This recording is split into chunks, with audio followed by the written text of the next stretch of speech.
has now been added to a newly opened heritage centre at the Wigan Pier complex. The much-guarded secret to the sweet success of the Santa's toffee factory, the recipe has stayed the same since Uncle Joe's were invented almost 90 years ago. Mrs. Santos started making sweets in her own back kitchen and selling them on the side of Mr. Santos' stall. And in the end, I think Mr. Santos thought it was such a good business to get into that he gave up his green grocery business and went into the sweets full-time. Now, you send them all over the world nowadays, don't you? We get a lot of requests from ex-Wiganers from Australia, New Zealand, and also Americans that come over and visit Wigan. And certainly with the Wigan Pier Festival and that, we're hoping that we'll be exporting even more. So although staying Victorian, you'll go into the 21st century, do you think? We think we'll be going into the 25th century with the same machines with a bit of luck. But workers at the factory can't last as long as the machinery. And after spending almost 50 years here, sugar boiler Tom Bennett is now ready to retire, but he'll leave with fond memories. Well, I started as an errand boy in 1938. And then when war broke out in 1939, and people started to go in the forces, then I was moved up onto sugar boiling, and I've been doing it ever since. It's a bit of an art, isn't it? Yes, it is. People don't realise it. They think that you just put sugar and water in a pan and boil it up, and that's the end of it. Now, you are training someone up, aren't you, because you're due to That's retire? Right. Yes. How difficult is that for you?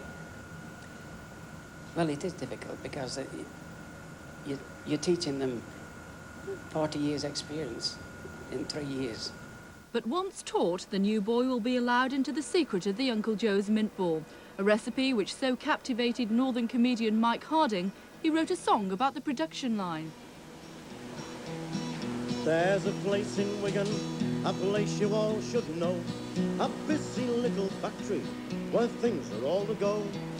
They don't make jakes or Eccles cakes or things to stick on walls, but night and day they work away at Uncle Joe's mint balls. 'Cause Uncle Joe's mint balls keep you all aglow. Hey up, give 'em to your granny, and once the bugger gone, away with coughs and snivels, take a few in hand.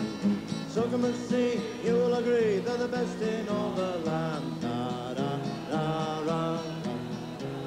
Me dad has always wanted curly hair on his bald head.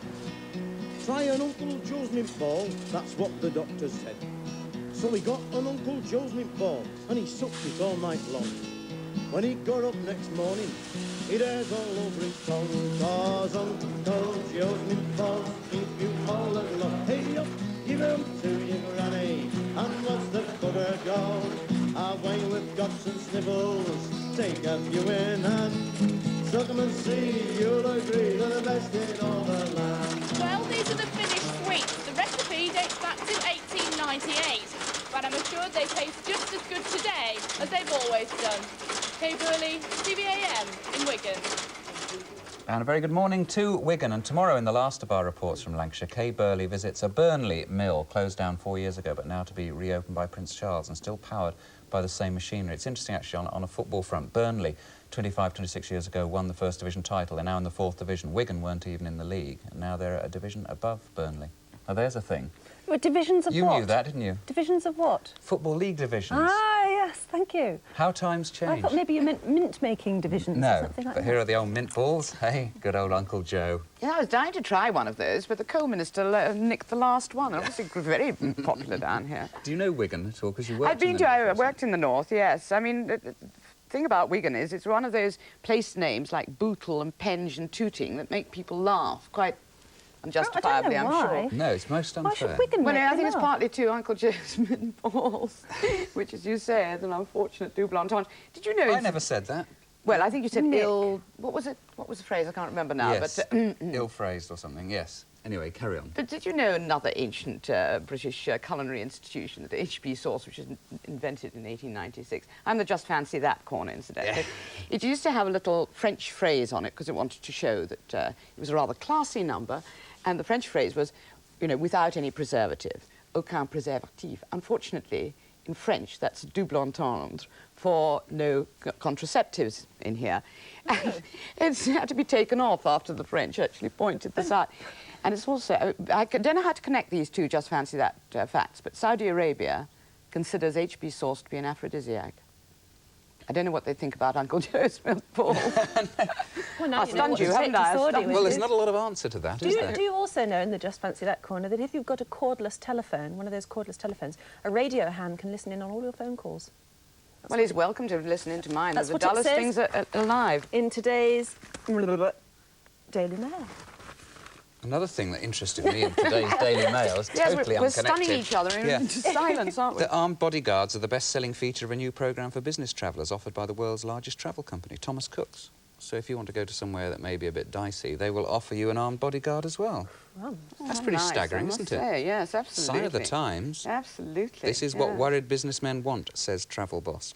I think it's just another status symbol, like, you know, silly little Madonna going round with 8 minders and all the rest of it, you know. And who was it? Martina Navratilova was stopped at customs the other day with a pistol. gun, a shoulder holster or something. Is that right? yes, it is. Formidable in more ways than one. Aye. We'll take a break. Back in a moment.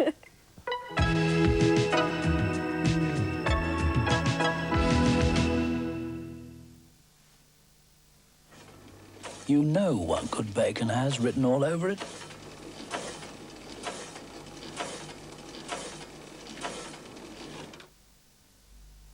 It takes a rather special grape to become an Alpen raisin. When it comes to wheat flakes and hazelnuts, we are, frankly, a little choosy. But then, as your first taste will confirm, not every muesli is Alpen. Wake up this Saturday to the brighter face of TV AM. At 5 to 7, join Mike Morris for the first sports report of the day and all the top news from around the world. Then at 7:30, why not join the Wide Awake Club with Tommy, James and Arabella? There's Alan Cox, that's Watson from the new Spielberg film Young Sherlock. We talk to Elton John and take a look at his new video. And with Mother's Day on Sunday, why not see if your mum's on the Wide Awake Club? This Saturday on TV AM. We're wide awake.